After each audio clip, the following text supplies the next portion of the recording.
All right. Hello, everybody. How's it going? Okay, from the beginnings of an entrepreneur at a young age to mastering the whiz and mastering the universe, I present to you the Grand Master of SEO, John Limbacher. Oh, that's classic. All right. Well, here we go into May 13th already. I say this every week, but it's crazy how time flies. Seems like we were just here yesterday. I guess that's what happens. The older we get, the faster it goes. And I got to tell you guys, I did something really bad just a little while ago. Oh. I ate Randy's donuts. Oh my God, those are good. They Oh, you had me worried. Oh, well, you didn't see how many of them I ate. That's okay. It's still enjoyable, pleasurable. I'm all for it. Yeah, I've been safe for all these years because the closest Randy's donut was by LAX. So when we'd go to Craig's Masterminds, I'd always stop in there, but that's a couple times a year. Now they have one right down the street from me, which that's kind of dangerous. I'm going to have to learn some self-restraint here. Mm-hmm. Oh boy. But anyway, all that aside, life is very good and keep moving forward. One of the things I think we should probably focus on, and again, this is open for any of you guys, wherever you're stuck, if there's something you want to talk about, just throw it out there, no problem. But one of the biggest areas that I see everyone struggling with is in the big idea. That is a really key component that I think is worth spending some time on. And the other one is, when you start to create your marketing campaign, we talk about, seducing the heart by making promises. And then we talk about convincing the head and overcoming objections. And we do that with facts and figures and logic and reason and all that. And you really have to build all of that in if you want to convert. It's not just about driving traffic. Anybody can drive traffic. You can buy traffic. You don't even have to drive it. You don't have to even know how to do anything. You just have to have money and you can buy it. But it doesn't matter where you get your traffic or how much traffic you have. If it doesn't convert, it's kind of all for nothing. So conversion is really about communication. And that's where the ACT program really shines, is in showing you how to figure out how to communicate with any given person, any group of people. They're referred to as an avatar. An avatar is basically a representation of your ideal client. We treat it as though it's a single person so we can create communication to them, but it really represents an entire group of people. And that's one of the good things about learning ACT is you learn how to communicate. You learn to understand what they want. So you've got these two key components at play if you want to really convert heavily. The first one is the big idea. And like I said, that is where I see a lot of people, in fact, everybody struggles with that one, myself included. And when I first came in contact with that idea, it was incredibly difficult. I have gotten really good at it, and it might look easy, but it's really not. And that's where I think we should definitely spend some time on that one. But the other one is, the reason that one is so important is because that's the one that grabs attention. If you can't grab their attention, there's no way you're going to convert. So if people are landing on your websites or your landing pages and they're not focused on a big idea, you're probably not going to hold them. You're not going to pique their interest. You're not going to grab their attention. And, that's what David Ogilvy said back in the 50s of when he was asked why you were so good. They asked him in an interview, of why is it that every ad campaign you touch turns to gold. And that's exactly what he said. He said it's because of the big idea. He said any ad campaign without a big idea is going to pass like a ship in the night. And, that was kind of metaphorical for him to say it in that way. But basically what that means is passing like a ship in the night means it's not going to be seen. You don't see ships at night, right? They're out on a black ocean, they pass and you don't even know they were there. You do not want your ad to pass like a ship in the night. And that's why that big idea grabs attention. It's like putting a spotlight on it. If you got a spotlight on your offer, people will see it, and that's all part of that grab attention. That leads the brigade on any kind of a marketing campaign. So you have to have that, on your web pages. I see a lot of people that they'll put a headline on their web page, but it's not really a big idea. It's more of a tagline. I see a lot of taglines, and they're great taglines, but a tagline is just a descriptor of who you are or what it is and stuff like that. A big idea makes a promise. That is the biggest key component of a big idea, is it's a promise for a desired outcome. And again, back to the ACT program, that's how you figure out what you should be promising. It's communication. If you don't know what they want and why they want it, it'd be really hard for you to convey that, whether you're talking verbally or you're creating copy or writing headlines or building websites or any of that stuff. It'd be really, really tough if you don't understand who you're talking to, what they want, and not only what they want, but why they want it. That's probably even more important. And that's the timeline. When you look at the timeline, it's always about where they want to be. It's never about where they are. You have to understand where they are. You have to understand why that is a problem, how it's affecting them. And then you want to know where they want to go, what's the end of that timeline, and why. Why do they want to be there? That's probably the most key component to the whole thing, is why.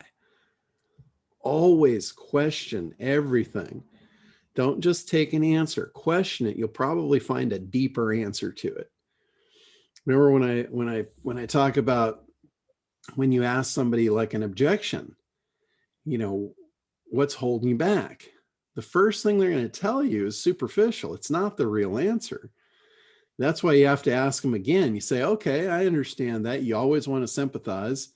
Yeah, I totally get that. Other than that, is there anything else holding you back? And there'll always be something else. And now you'll be getting closer to the real objection, the real thing that's keeping them from moving forward. And as soon as they tell you that one, you just say same thing. You just repeat the process. It's almost like a cookie cutter. You sympathize again. You say, I totally get that too. And you sympathize, you make sure they understand you're just like them. And you ask the question again. Other than that, is there anything else holding you back? And eventually you'll get to the end of the rainbow. There'll be nothing else holding them back. Now you understand what their issues are. Now you go back to the drawing board with your communication. Now you have a deeper understanding of this avatar, of what's holding them back. You have their objections. Remember the Benjamin Franklin, he came up with that method, that formula to overcome any objection. Every objection is based on a belief. And a lot of times the belief is simple. It's as simple as they just don't think they can do it. They might have tried it before. They might think, who knows what they're thinking, but whatever it is, it's absolutely true to them. Whether it's not true to you or not doesn't matter. It's true to them right now. So Benjamin Franklin, what he knew is if he was going to overcome that objection, he was going to have to break that belief. He was going to have to invert it, turn it around, and get it moving his direction. And he did that with the formula. The formula is claim, proof, benefit. You make a claim contrary to the belief. Now, if you leave it at that, it's worthless because that's just hearsay. That's like, somebody said something, you say something opposite, and it's a Mexican standoff. You're not going anywhere. And that can become argumentative. And that's the last thing you want to do. Last thing you want to do is become argumentative with your client or your prospective client, right? So you make that claim and you immediately step away from the claim and you back it up with proof. And you want to make sure that the proof is not you. You want to make sure the proof is third-party verification from a valid, trusted, real source. It can be, there's all kinds of proof. There's social proof, there's physical evidence. You can draw upon their own experience. There's a lot of ways that you can pull proof out of thin air. There's a lot of ways that you can get proof in any industry by their trade publications. You can learn a lot from trade publications. Like when I spoke at the American Dental Association, I created my presentation based around what I learned in their trade magazine. I picked up a couple of volumes of it, looked at the headlines, and I knew everything I needed to know about their pain points. I got everything I needed to know about their beliefs. And I was able to create a presentation that converted like crazy because I understood how to communicate with them. Just that simple. So back to the proof points, you usually follow it up with at least 2 proof points.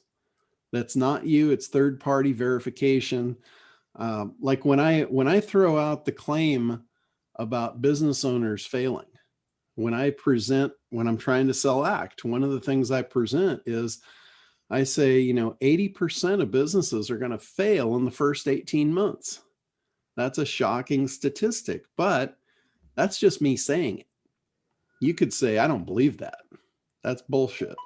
And that's true to you. So again, the claim is just hearsay. But then I back it up and I say, that's not me saying it. I got that out of Forbes magazine. Forbes is a pretty credible source, right? Forbes magazine said that. It's not me. I'm just bringing you the bad news. So now all of a sudden, they would argue with me if I just said that because that's just my opinion. But when I bring it to them as this is printed in Forbes magazine, they're probably not going to argue with it. Not too many sane people will argue a fact. And there's a few, but for the most part, they won't argue a fact. So that's where Benjamin Franklin was absolutely ingenious. He changed their belief because now their belief is based on the fact of what you presented. So now I just changed them from not believing that 80% of businesses are going to fail to now they do. Now that's working in my favor. And now you add the benefit to that. And there's no benefit to failing. But what I'm trying to do there is I'm trying to move them around to see that my system is the thing that's going to save them and put them in the 20%. That's where I tie in the benefit. And I say, if you're in the 20%, here's what's going to happen. 80% of the people that are competing against you are going to be gone in 18 months. That's a pretty big benefit, right? And then I talk about what that's going to mean to them. If they're one of the survivors, they're in business for a reason, right? Talk about desired outcome. That's on their timeline. They're in business because they want the freedom. Well, they don't want to be in the 80% that get run through the mill and don't get to the end of the freedom rainbow. They want to be in the 20%. So now I can three-dimensionalize that benefit, talking about how they're going to feel when they have all the time and money in the world. So that's how you do it. And again, you've got to understand them. You've got to understand where they want to go and why they want to be there. You can three-dimensionalize that even further if you understand why they want the freedom. A lot of them want it to be there for their kids as they grow up. That just sticks a fork in the heart of a lot of parents, is they have to work while their kids are growing up. Their kids are experiencing life. They're learning things. They're seeing things with fresh eyes for the first time. That's absolutely a priceless experience, and they're missing it. What's that worth? Talk about making promises that seduce the heart. Now we're getting real close to the core. So again, this is all in relationship to conversion. If you want to convert, you have to learn how to make those promises. You have to learn how to seduce the heart. That's the big idea. The big idea starts with a promise. So the second component to the promise, and this is where the objection comes in. Remember, seduce the heart, convince the head. The head is the problem here. You can seduce the heart very easily. Just make promises. That job is done. Now, it's important to figure out what the promises should be. Go to the timeline, look at the timeline, and ask why. Ask why do they want that? You'll find the promise. I guarantee you it's there. When you make the promises, the first thing that the head is going to do, it's going to step in the way and say, I don't believe it. I'm not buying it. I've tried that before. I've seen that. I've heard that. On down the line with a million reasons why not. So now that you've grabbed the attention, you got that job done. But now we have to convince the head. And here's the best way to do that. And this also is the second part of the big idea. First part's the promise. The second part is the unique mechanism that delivers the result. If you do not have a unique mechanism that's going to tell them how they're going to get the delivery of your promise, you're going to fail. That is the second key component to the big idea. It's making a promise and having something that's going to deliver it. So the best way to lock that in, like, you can say what the unique mechanism is, you can allude to it, you can say I've got a proprietary system. Sometimes that's all you have to do. Sometimes you'll have a name for it. Like mine's the ACT marketing protocol. That's my delivery mechanism. That's the thing that does the work. That's the thing that will go to work for you and convert customers. That'll convert prospects into paying customers. That's my unique mechanism. No one else has that. No one else has the ACT marketing protocol. They might have something similar. They call something different, but mine's unique. It has its own name. It's my version of it. It's my spin on it. So it's like when the diet pill first came out. This is a really good example. The diet pill first came out. The promise was right, dead nuts on the money. It's go to sleep, lose weight, right? Don't diet, don't exercise, just take the pill and go to bed. You're going to lose the weight, right? What kind of promise is that? The heart fell in love with that promise. But as you all know, that didn't work, right? So people real fast got an objection to that was bullshit. So when they hear it again, automatic elimination, boom. No, we're not buying that again. Remember, the head's job is to protect the heart. Does not want the heart to be broken. It's that way all across your life, all across the board. If you touch something hot when you're a little kid, the head knows, oh no, we don't do that again. We're going to cry. The heart's going to be broken if we get hurt. It happens in relationships. This destroys a lot of people's lives. They have a bad relationship issue when they're young, and they're afraid to fall in love again because the head will not allow the heart to be broken again. This is a common thread throughout our entire lives. This isn't That's new. me right now. Yeah, I mean, this is real stuff. And the more you understand it, the more you'll be able to communicate effectively, and the more product you will be able to move. Because we all have great stuff. There's no doubt about it. Our problem is convincing others of that, right? And if you do it right, you don't have to convince anybody of anything. They will figure it out on their own. But you got to know how to communicate. You have to understand what they want, why they want it, and how your thing is going to deliver that for them. If you do that, you don't have to sell anything. Your stuff will sell itself. They will want to buy it, and nothing will stop them from doing such. So that's where this process is really important. And that's why I wanted to spend time on it today, because this is the backbone of the entire thing, and everybody struggles with it. I haven't seen anybody yet that got this right out of the gate. And it's difficult.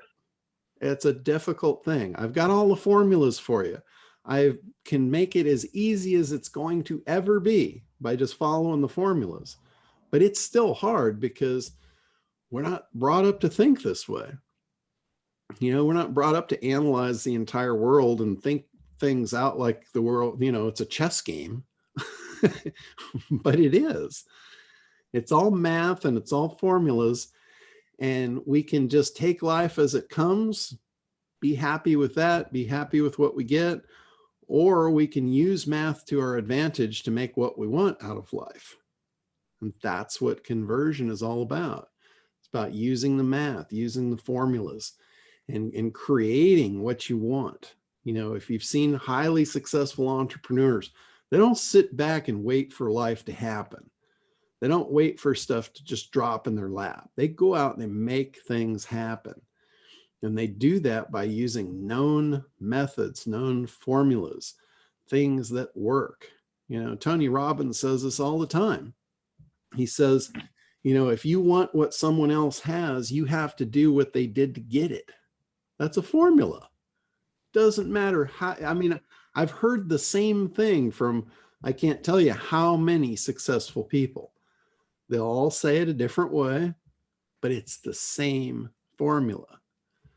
You know, you've got to do what works. And that's what I'm breaking down for you in this whole big idea process. This thing has worked since the 50s. You know, since David Ogilvy started doing it, other people started modeling him. And that's why ad agencies are so successful. That's why big companies know they're not good at big idea. They don't even know what it is. They just know if they spend a bunch of money and hire the person that knows how to make things happen, that it will.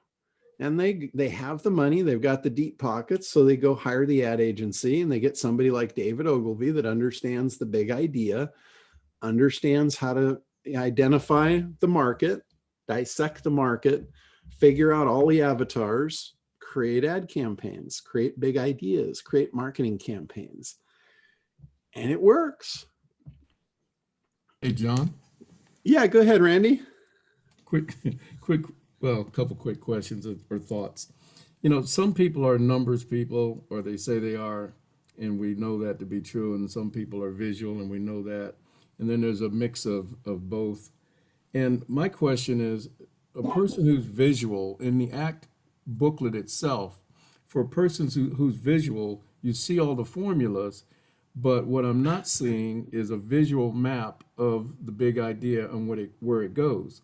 So my question is, are you saying, for example, that once let's just say you have a number of clients and you go to the clients who've already come to you and you ask those questions of what it is they want and why, and now you've got that information. I'm trying to keep it simple. And then you make a shocking claim in your ads or in your whatever it is you're using. It could be social media.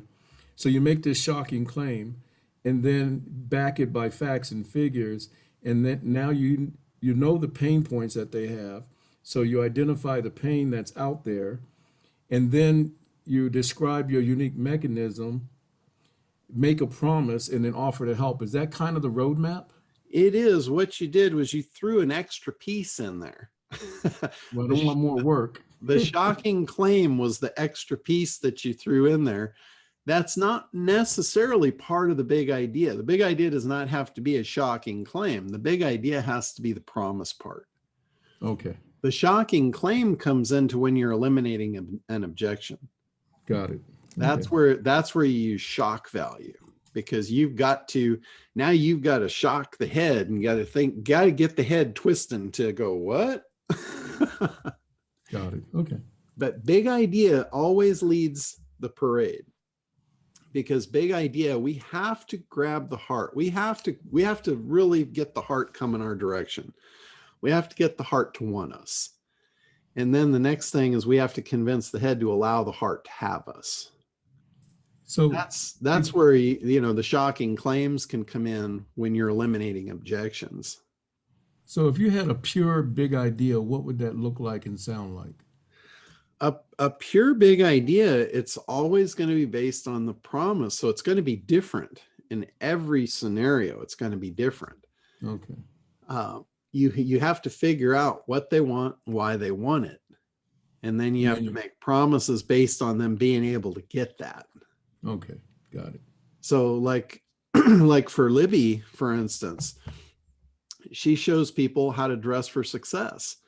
She shows people how to make a good impression, all of that. So a promise for her, why would somebody want that? That's the question you got to ask. They want that because they want to be seen. They want to be noticed. They want to be looked up to when they walk onto a stage. So that's going to be her promise, is that outcome of holding a crowd's attention. They can't take their eyes off of you. That could be part of a promise for her. Now, you can get a deeper promise by figuring out why they want that. It might be they are, all of us are kind of egotistical at some level. So it might be they want to be admired by not the people in the room, but their family and their friends, because their family and their friends are not going out on stages. Their family and friends are not that looked upon as like a superhero of, oh my God, that person's on stage. They're commanding respect. And if they can get that in their head, if they can get to that status, then they'll be a hero in their kids' eyes. They will be the person that is envied by their friends and their social circles. It could be that. Yeah, that makes sense. And that's part of getting to the bottom of why they want it. John, I kind of took it, which is true, totally, but kind of, put it back to the dollar amount. And so I had said, I help business women turn heads and turn strangers into leads in 4 weeks or less. Yeah. So I have a result of, but most business women, they want some leads. They don't want them to just be strangers. So I figured if I kind of put all into one little thing. Yeah. And ask the question again, why do they want that? Because you're always, whenever you're thinking about the first thing, it's always going to be the superficial thing that they want. Sure. Which, if you want to really get down to the heart of the matter, you have to get to why they want it. If you can get to why they want it, like if they want to be a superhero in their kids' eyes, they're never going to tell you that. But you think about it, sometimes you cannot get these answers from them. Sometimes you have to speculatively make some jumps to grab some conclusions. And, that's where the science becomes a little bit art. So, and that's why this is a difficult game. Yeah, Jim, go ahead. Yeah, I was just wondering if you guys could come up with a unique mechanism for Libby as an example. Well, with hers, she already has that. She has a system. She's got a system. What's it called? The system for success, something. The fortune is in the fabulous. It is a system for success. Yeah. Yeah. She's got a unique name to it. So that piece she's already got. And how do you communicate that? Because those 3 words you just said, Libby doesn't Like if the fortune was in the fabric, that might be. No, Uh, it's basically, it's the fortune is in the fabulous. And I say it's 7 steps to a magnetic signature style to help you close more clients and make more money. Okay, that's really clear. Great. Yeah. So it's like back to the unique mechanism. That's where I was talking about the diet pill, right? So at that point, everybody's heard the diet pill and nobody believes it. So that's no longer a good unique mechanism. But the unique mechanism doesn't have to be something that somebody has ever heard. In fact, if it's something new they've never heard before, it's even better. So it doesn't really matter what you call your unique mechanism, as long as you have something that actually delivers the result. That's the key. Doesn't matter what you call it, as long as it's unique and they can't get it somewhere else. So in the diet pill, the way they solved the problem of everyone thinking that the diet pill was crap and it didn't work was the first guy on the scene that came out and said, you know, our diet pill works because it's got Garcinia cambogia in it. All of a sudden now they're like, oh, that's why it didn't work. It didn't have that. Right? So now the head can reason with why it didn't work and why this one's going to. That's the unique mechanism at work. And the truth of the matter is the guy that did that made an absolute killing for the first few weeks and probably few months. But the truth of the matter is, and this is advertising, you know, they say there's no truth in advertising. Well, there's truth all over advertising, but here's the truth of that advertising. Every one of those diet pills all had Garcinia cambogia in it. That was the active ingredient. It's just nobody used it as a unique mechanism. So it worked for a short time, and then all of a sudden everybody's got Garcinia cambogia, right? And if you watch the TV show called Mad Men, it's about the ad agency industry back in the 50s, and their character Don Draper is a portrayal of David Ogilvy. And it's interesting because they're doing a cigarette ad, and they've just had all these regulations where they can't say this and they can't say that, and they have to say these things cause cancer, and they're just at a total loss of how do we advertise these little cancer sticks now. And they had said everything that they thought they could say, but this is back to just exactly like the Garcinia cambogia. Don Draper, who again portrays David Ogilvy, starts asking the questions. Well, how do you make them? And the guy that was, in charge, he was talking about how they toast the tobacco, and he said, "That's it." He snapped his fingers. He says, "That's it. They're toasted. We toast our tobacco." And the guy's like, "Well, everybody toasts their tobacco." He said, "That's okay. No one said it yet." Wow. So it's really interesting watching that show, watching the mechanics of how an ad agency works, how they function, what they come up with, the ideas.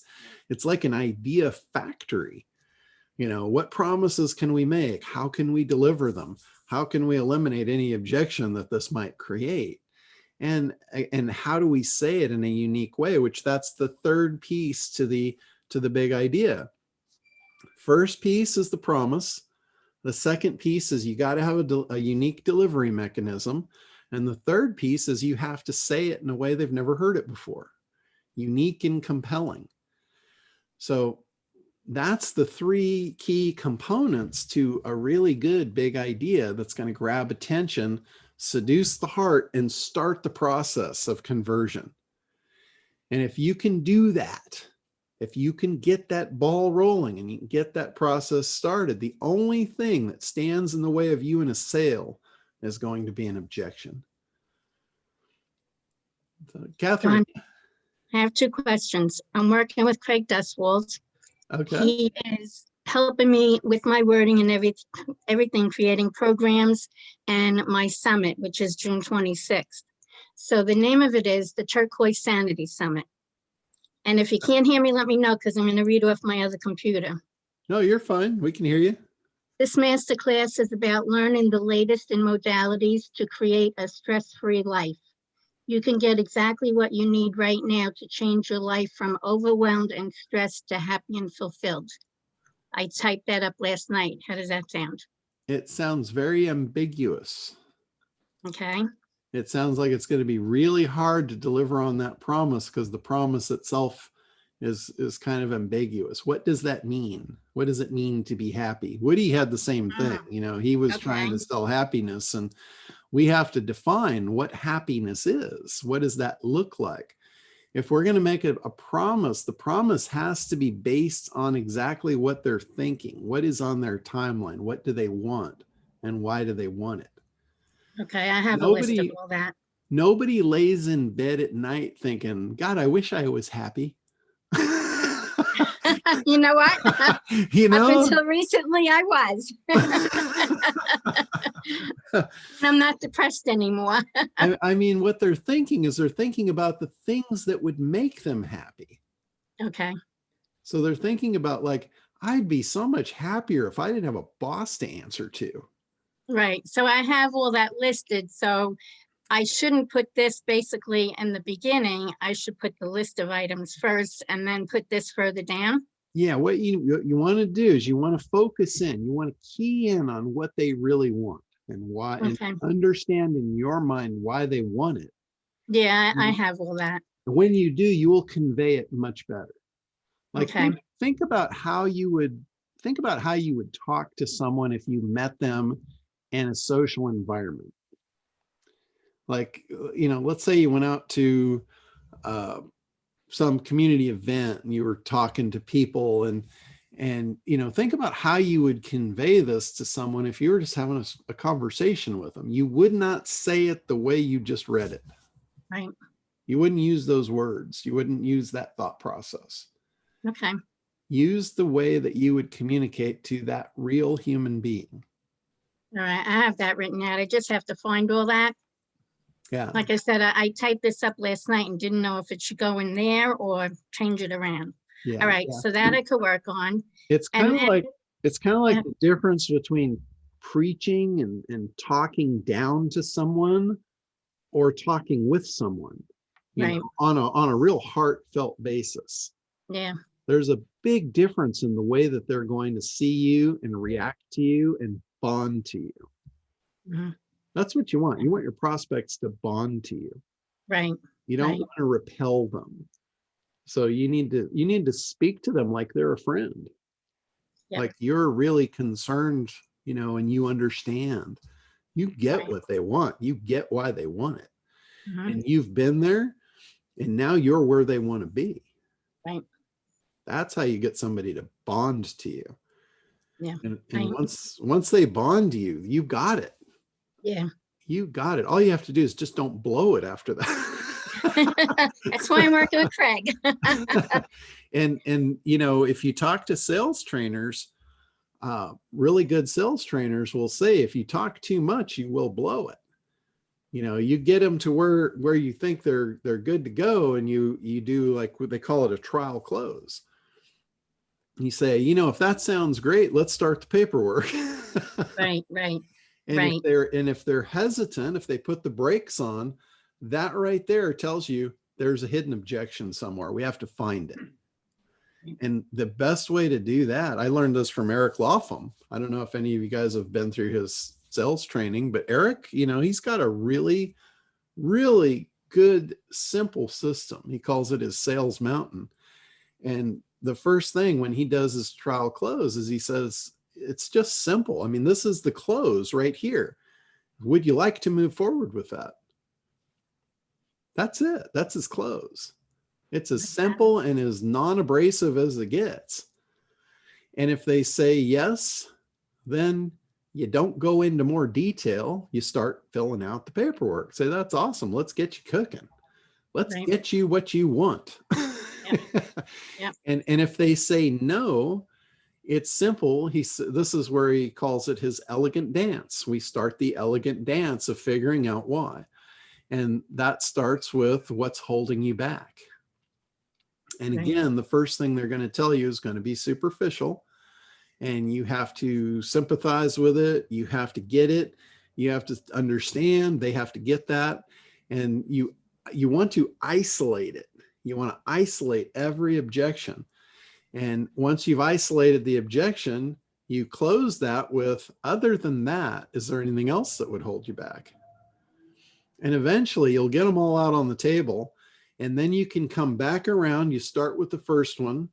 You use Benjamin Franklin's formula to blow it up and eliminate it. You knock down each one in the order they came out, using the words that they gave you. They gave you their love language right there on the table. You take that, spin it back to them, eliminate those objections, and then you come right back to the question. Now that you understand, because it was a problem they didn't understand, right? Right. Now that you understand, would you like to move forward with that? And unless they lied to you, it will almost always be a yes. I do that sometimes to people. Yeah, no, we all do. But that's why I say, unless they lied to you, then that's, that's a part of the equation you have to take into account.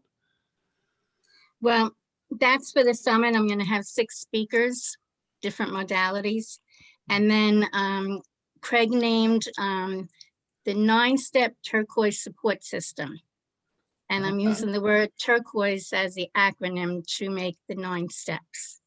And in that is going to be lessons. Oh, cool. Yeah. So that, I don't think people are going to know the 9-step turquoise support system, what it actually supports. So I need the tagline for that. Okay. Well, that I'm working on. You Mortis, that's your unique mechanism. Right. So you just make reference to it. You don't have to go into detail in what it is. Oh, okay. It's a system. The simple thing is you have a system. This is what it's called, and this is what it does. Okay. Not how it works. You don't have to go into how it works yet. Where you go into how it works is in your presentation, but you don't do that up front. Your job up front is just to grab their attention, seduce their heart, get them to want it. And next you have to go to work on the head. That's where you have to tell them how it works.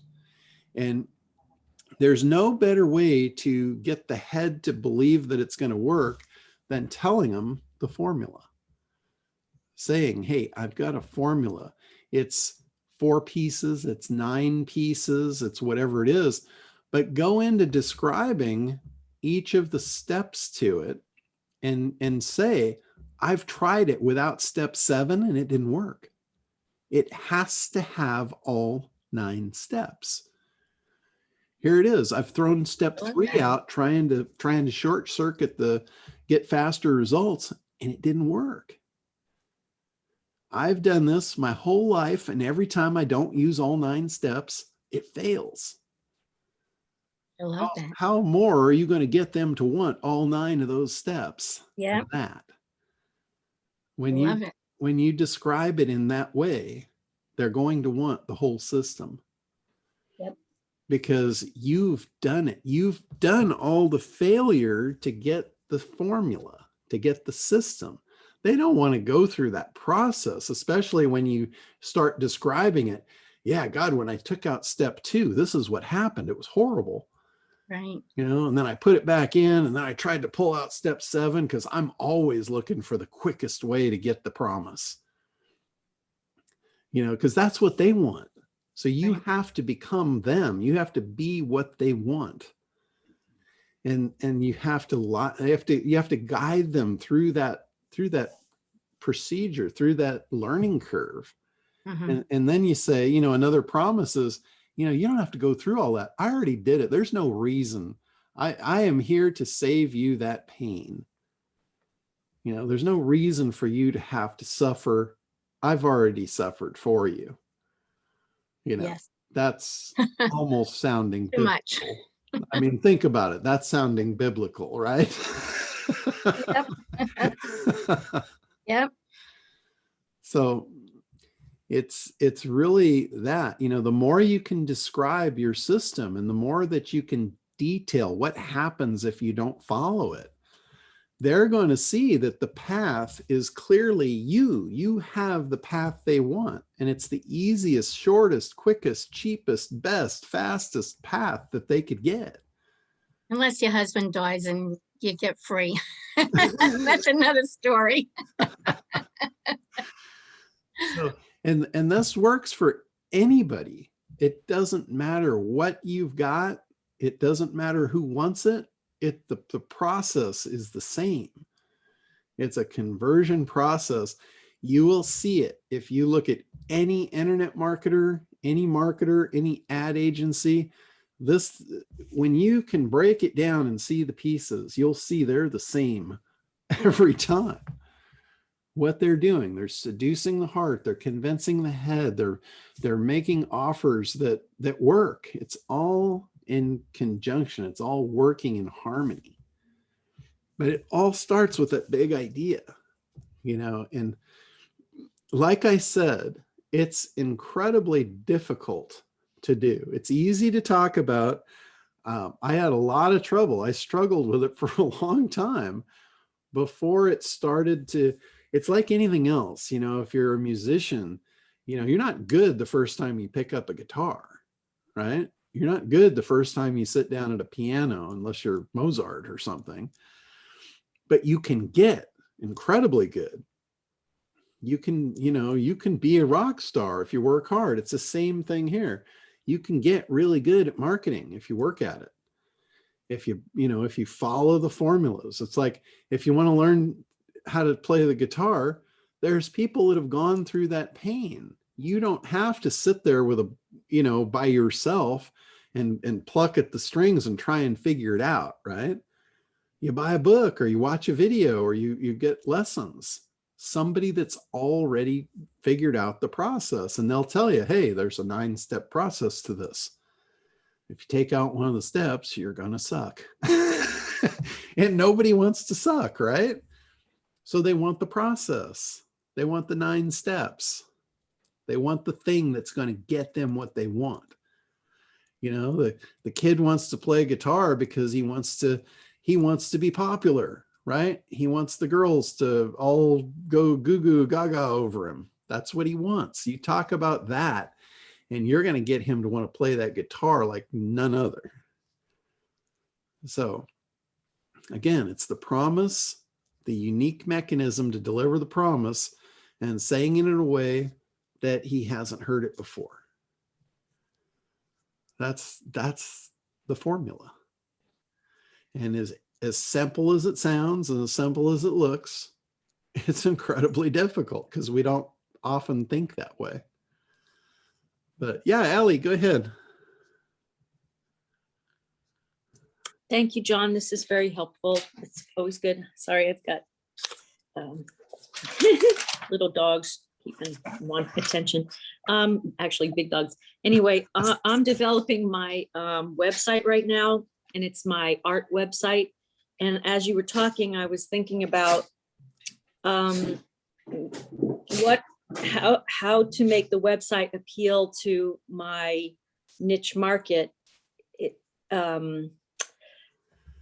Like, is that important? Is that part of this, like, you know, in terms of branding, of getting it all lined up? And it's exactly what we were talking about. It's that whole promise.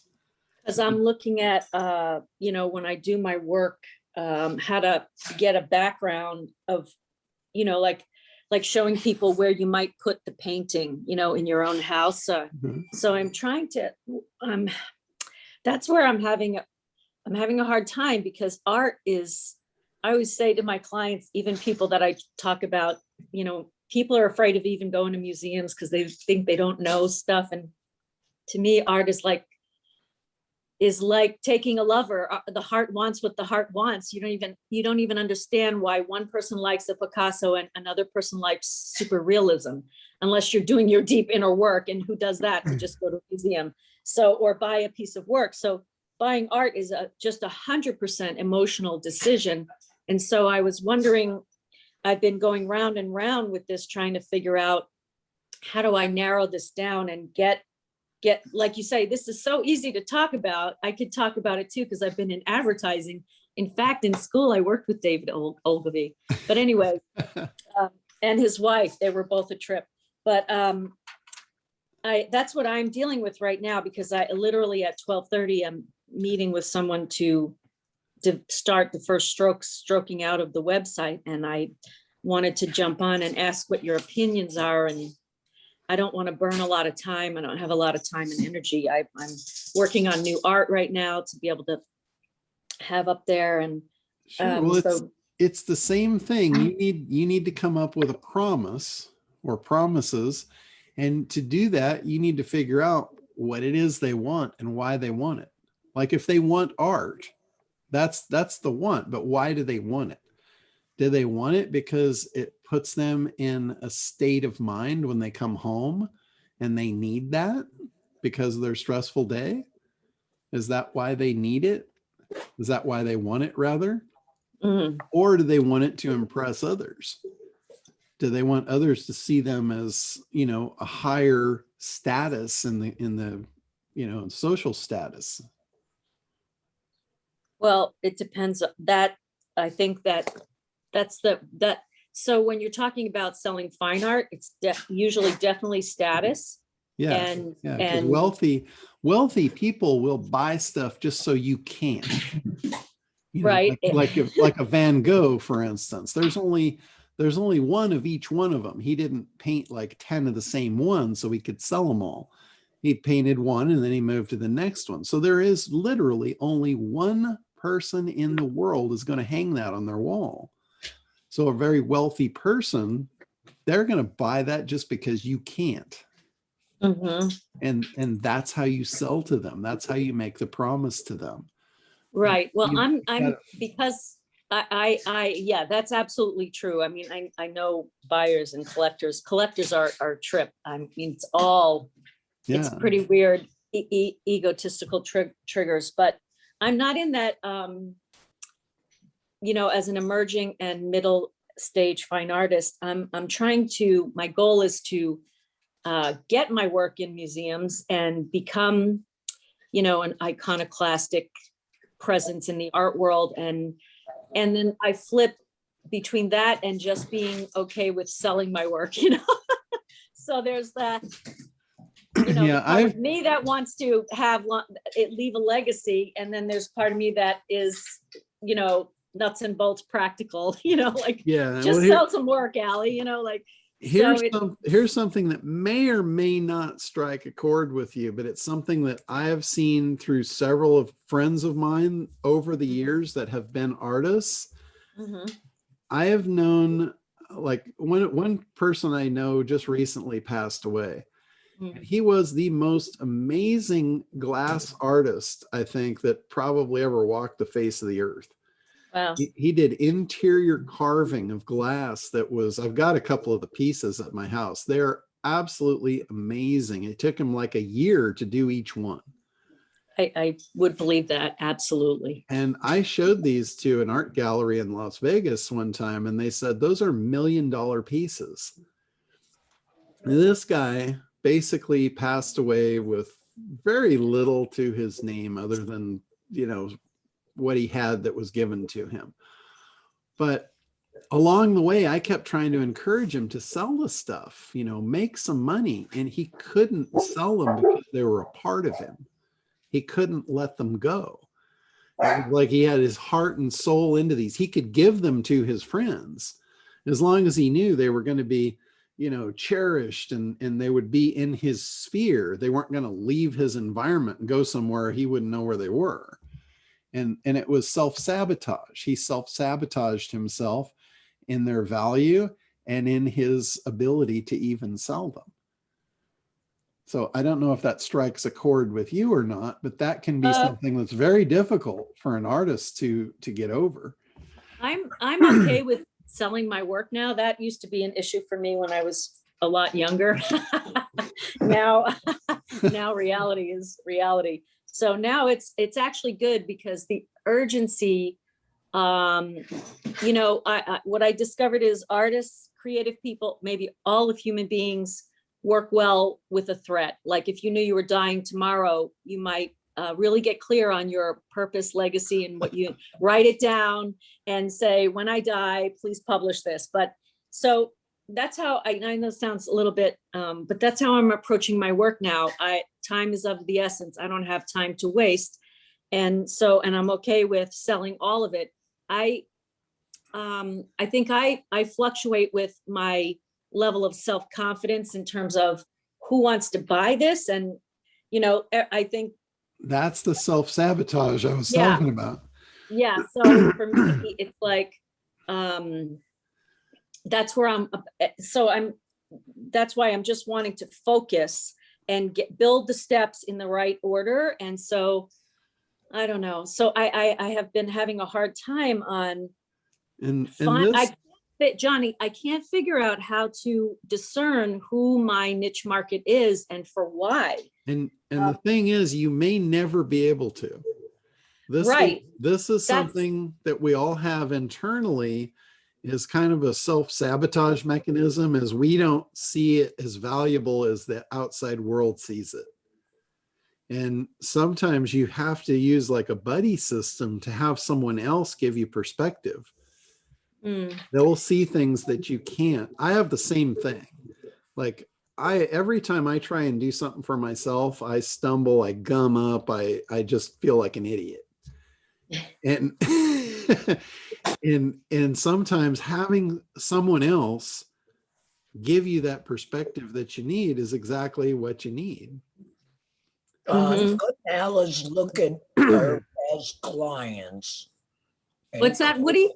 Yay, baby. And create a reverse avatar. Al used to call it reverse engineering. Look at who you sold to and make them the profile, make them your avatar. Take your last 15 sales and see what they have in common. Can you do that? Johnny? Yeah. And I think That's Jim a great idea. John and Woody, thank you. That's a great idea, Woody. I don't know, because like I sold my work and I have representation in New York, but not on the West Coast. So it's a really big disconnect. New Yorkers, people on the East Coast are very different. I know this sounds weird, but honestly, they have different mindset. And so, and I'm doing different work now. I've just started sketching this. I don't know if you guys can see it. It's a study for a stained glass. And so I'm going to develop it into, I'm working on the wings. I just started it this week. Anyway, because I can do beautiful stained glass work. And my process is to sketch it out like that, and then maybe make a painting to anchor it, and then create the style. And then then I'll transfer it into glass. And I love working in glass, and glass is very, very expensive. So usually my glass works sell for $20,000 or more, because it takes so much time and energy, and the glass can be $2,000 a sheet. You know what I mean? So depending on what you're doing.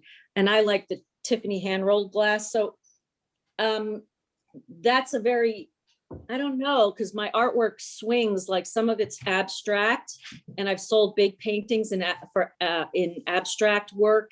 And then I have this, and it's kind of like the niche, the medium. For me, the medium, like I know I'm doing glass on this. Ultimately, at the end, my end vision is a piece of glass. So then when I'm working, it's a whole different design and look and piece than when I'm doing abstract painting. Do you know what I mean, John? And so I'm like, I have, like if on my website, I would have abstracts, like impressionism. I don't love realism, but I can do it. If you commission me, I can paint your face, or, sculpt you or whatever, but I don't love realism.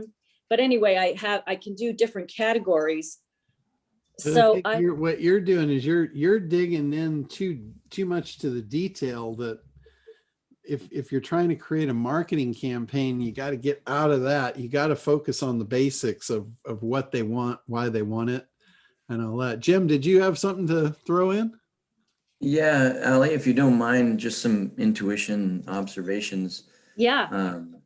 And as an empath, it's exhausting hearing your thoughts swirl around. So my input is just to hopefully make it easier. And like John was saying, a couple of key points. One, it might be much better for you to sell other people's art and someone else to sell your art. You know, with his friend, the value wasn't based on the person, it was based on the art. And I think that's going to be really important for you. And then the other thing is yes, getting caught in the weeds will tie you down. So just trust, and this is for me, it's for all of us, trust the system, trust the formula. It's been developed over, you know, decades, and look for the commonalities rather than the exceptions. What is it that New Yorkers have in common with Los Angeles people, rather than they're different and I can't really use this formula? So I think you know, we've talked and you have all the tools, you have all the knowledge. I guess one is just keep it really simple and light and breathe and get into your frontal cortex where the creativity really flows for yourself. And the other is, you know, find somebody that complements your brain and work together as a brainstorming team. That might be easier. Thank you. Thank you so much, Jim. Yeah, so I My think pleasure. I'm a New Yorker and I don't get the difference. yeah, I mean, we're just people is what it boils down to. Right.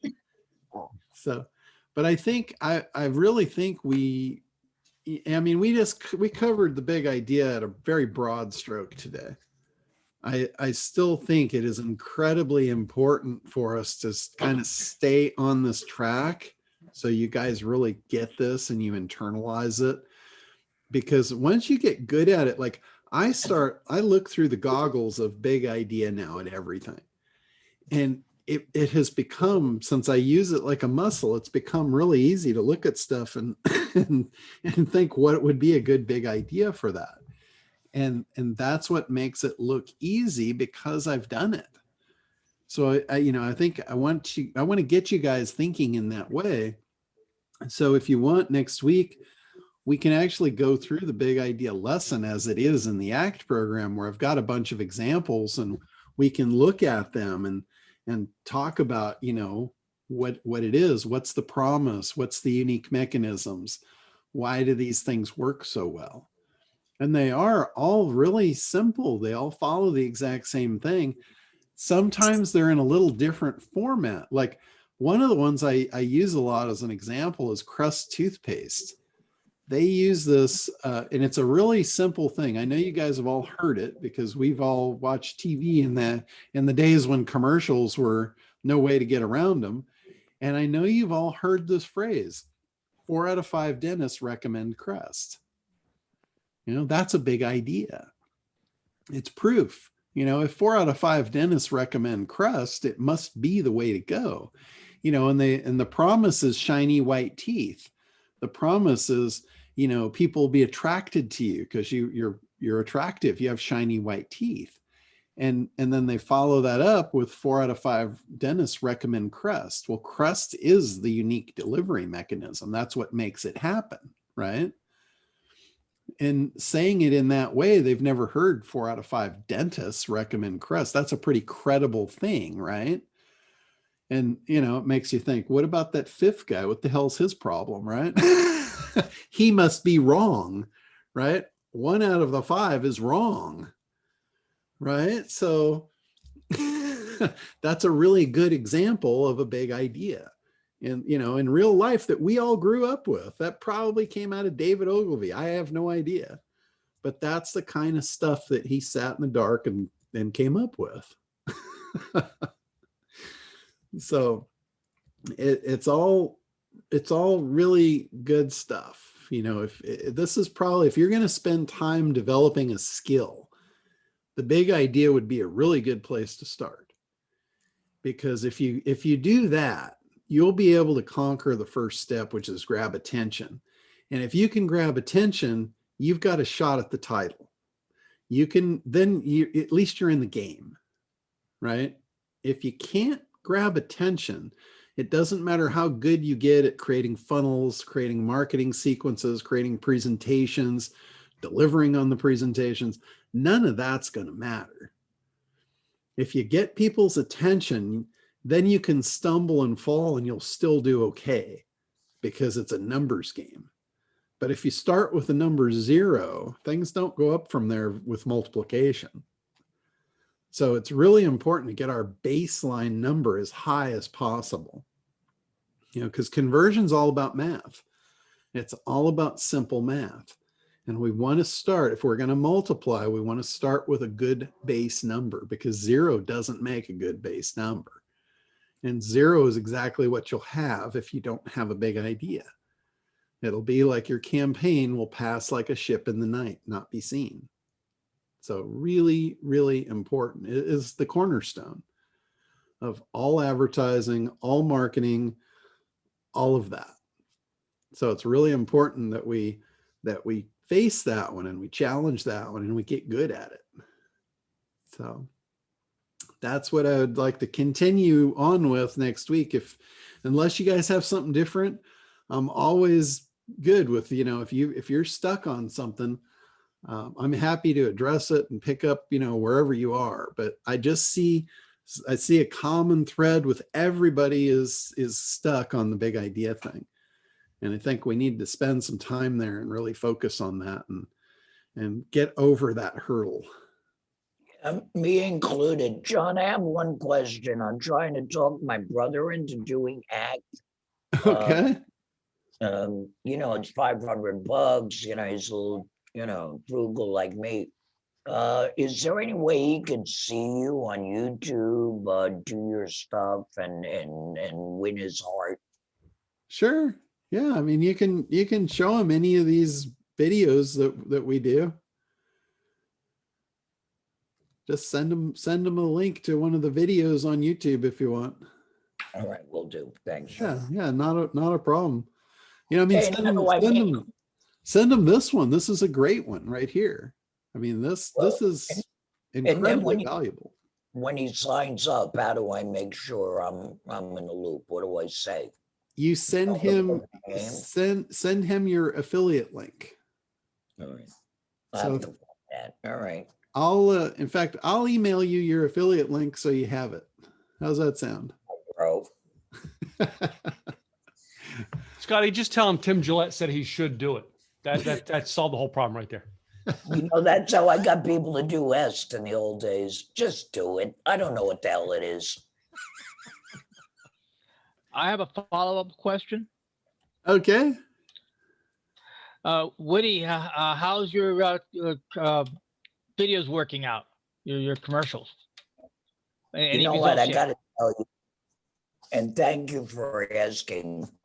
I've seen myself on TV 3 times. I really get excited, but I haven't had any phone calls yet. But the account executive is telling me it takes a little time, and I think the phone number is running too fast.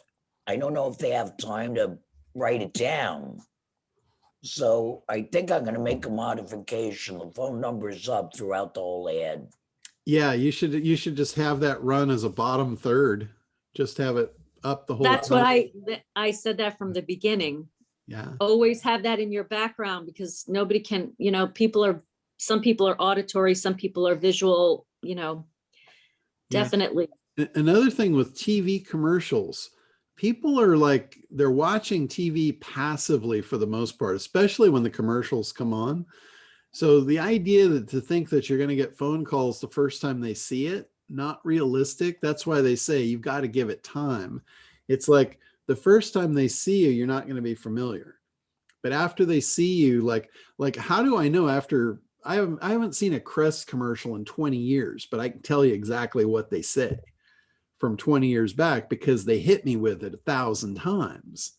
So that's how those things work. They passively just send it into your subconscious over and over and over. And then all of a sudden, when they need a house, they're thinking, Woody Blagman, where's that guy?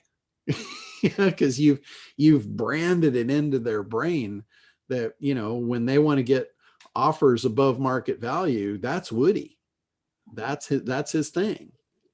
Hey, John, can I ask Woody, can you literally get it's only 30 seconds, so you literally could get a link and put it on all your social media and you could test market different big idea or hook questions and the promise, you know, like you could load it onto Facebook, your Instagram, your LinkedIn under realtors or, you know, who's looking to buy or sell houses, or, you know what I mean? I don't know, because it's only 30 seconds and that's a pretty short video. Yeah, Woody's promise is absolutely phenomenal. I mean, it's get multiple above market offers. That is a phenomenal promise. I mean, I don't see how he's going to do much better with that. That is like, that's taking it to the umpteenth degree. He really nailed that one down. But that's what I mean. If he could get the footage on a link, then he could use that spot in everywhere on his website. Yeah. Yeah, We're doing our press releases this week. So anyway, deadline for that is multi-offers and over market sales abound with ex-Keller Realty President, Los Angeles, at your service. yeah, that was really good. I mean, it took us a long time to get to the center of the Tootsie Pop with that one, but I tell you what, I think we finally got there. So anyway, yeah, I want to tell the new lady, don't give up hope. This is an art. I've been with John a year and I know how to get on Zoom. all right, well, Richard's got his hand up, and then Libby, and then we'll try and wrap it up unless anybody else got anything for today. Richard, go ahead. Yeah, I don't know if this is cheating, John, but when you're talking to the manufacturers, what's that big idea? Like, again, there's no one big idea across something like manufacturers. It's too broad. It's like you got to kind of get into what's their industry, what are they facing, what do they want to do? I mean, ultimately they want big customers, right? Manufacturers don't sell retail. One customer for a manufacturer could mean the difference between a profit and a windfall. So they're not looking for little promises. They're looking for a big promise that might just be one right customer for them. Or it might be, you know, if it's a really competitive industry and it's cutthroat, which I think a lot of them are, taking a customer from a competitor, scooping away a customer right out from under their feet might be a really good one right there. So, you know, again, those are just generic across the board. The tighter you can get on any knit group, the better you'll be. Like when I went after the dentists aren't necessarily manufacturers, but there's an industry there. So I'll just use it as an example. What I went after them was I went after the fear. They had a big fear going on in their industry that a lot of them were going to go out of business. And there was no reason for it other than they didn't want to shift their advertising. You know, they were based on the yellow pages back then. And, you know, so I went after it with the fear of what they were afraid of, and then the reality of what was going to take them out if they didn't shift 2 feet to the side. You know, I used examples like a riptide. You know, people that don't understand a riptide will probably die for a stupid reason that they weren't willing to swim 2 feet to the side and get out of it. You know, lack of knowledge destroyed them. That's why I wonder why everybody runs away from Godzilla rather than sideways. I never. Yeah, or take 2 steps through his feet. Now you're behind him. That's it. One last question, totally off topic of what you're on here, but at one point you mentioned teaming up with Social Oxygen for about social media auto posting software. Do you have some of that, or is social media or Social Oxygen who have to go for to get that auto posting on social? They've got the auto posting. I know Jim is using that. He hopped off the call already, but he's been using them for that, and he's been very happy with it. Okay, So I would give that a shot. that's it. Thank you, Oh, John. okay, you got it, Libby. Hey, quick question, because you were talking about when really like the crest thing, and you hear it over and over and over again, and you can say all the jingles in your head because you always know them all. But I'm wondering if that also applies to emails that you get that automatically go into spam, because you get like a million of them, and I'll go back into my, every now and then I look in my junk folder and I actually find things that were not supposed to be in the junk folder at all. It somehow ended up there, even though you listed anyway. But then I'll see, Betty Boop, Betty Boop, Betty Boop, all the time, even though I don't want to have anything to do with Betty Boop. She's in the junk folder for a reason, but I keep hearing her name all over again. Mhm. Is that any advantage in having your stuff fall into spam? Because you can't really, You do I not mean, you want- do catchy titles, but I mean, invariably things are going to fall in there. Yeah, So, no, you do not in any circumstance want to wind up in spam. No. You definitely do not want to wind up in spam. There's a lot of things you can do to try and stay out of the spam folder. Mhm. Like, if you do some research on this, or go to YouTube and look at, what causes emails to go to spam, stuff like that, you'll see if you've got like exclamation points in your subject lines, you've got all caps, there's a lot of things that will trigger it. Right. And another thing that will trigger it is people actually sending you to spam, or in Google, like, a lot of people use Gmail, and Gmail has an algorithm that when it sees somebody click spam on your email, and it sees like 1,000 people clicking spam on your email, now all of a sudden it will flag you as spam. So people that have filters just automatically dump to the spam folder, Okay. or they call it promotions folder. Gmail Okay. calls it promotions. So you definitely don't want to go in there. You don't want to send too much email. The difference between television ads of the past Mhm. and current internet marketing is television ads of the past were forced. We didn't have the ability until TiVo. We didn't have the ability to skip the commercials, right? Right. That was just part of life. We got hit with them whether we liked it or not. The world we live in today, it is an instant gratification world. That's where these kids are growing up in this instant gratification, and they're getting very unrealistic expectations of the world because of it. Right. They get what they want, when they want it, why they want it, who knows? But they start to expect that they're going to get everything they want out of life just at the click of their snap of their fingers. Yeah. And it's not true. But what happens is now people have the ability to click the spam button and boom, you're gone. Mhm. They have the ability to skip the ads. They have the ability to click away, hit the back button. Mhm. So that's why it's so important for that big idea to hit them like, boom, right now. You got to grab their attention. It's more important than it's ever been in history right now. I do Because of that. I send, I mean, outside of my initial sequence, they get something once a week. Yeah. And I have about a 33% open rate, 33, 34. So I think that's probably, That's pretty good. Yeah. average or whatever. So Yeah. Like I send the same email every week as a reminder for this call. yeah, thank you. And then when I send something different, I'll use a different subject line so you can identify, hey, this is something we should look at. Right. Yeah. Because a lot of times you'll just see the subject and you'll say, oh yeah, call tomorrow. Good. Boom. You're on it. You Yeah. don't have to open it. You don't have to read it. You just know it's a reminder. Right. I could even do it in text. It would probably be more effective. But when I send a different email, I will make the subject pertinent.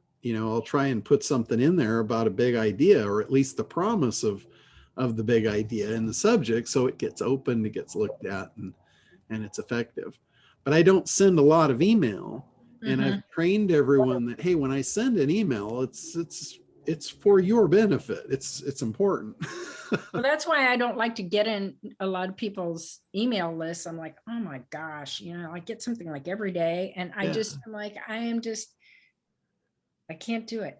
Yeah, like I love Frank Kern's marketing. I love his emails, but they're just too much after a while. So now I just ignore them. Yeah. I absolutely love them though. To read them, they're fascinating. He knows how to communicate really, really well. But I don't want to communicate with him 3 times a day, every day. Yeah. Tell him. Okay, thank you. So, all right, guys. Well, I think this was a good spend of the time today on the big idea, and I think we should continue it. If there's other stuff, other topics you want me to cover, I'm happy to do that. But I think it's worth spending some time on mastering this. So next week we'll kind of go through some examples, some live fire examples. I'll show you some that I've come up with myself, and just keep hammering on the process. It's the process that's going to do the work for you. And think about, what does your person want? Why do they want it? That's going to be your biggest thing. If you can figure out what they want, why they want it, that's going to be a big step in the right direction, because then your promise is going to reveal itself.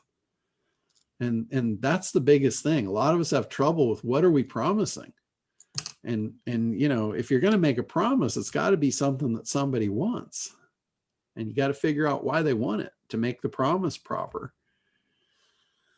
So, as simple as it sounds, it's incredibly difficult. All right, guys. And that, ladies and gentlemen, was the Grand Master. You guys have a great week, and we'll be back on regular time next week. We will see you then. Thank you so much. Bye, everybody. Good to see you Everyone all. have a good week. Anchors away, Cap. Bye.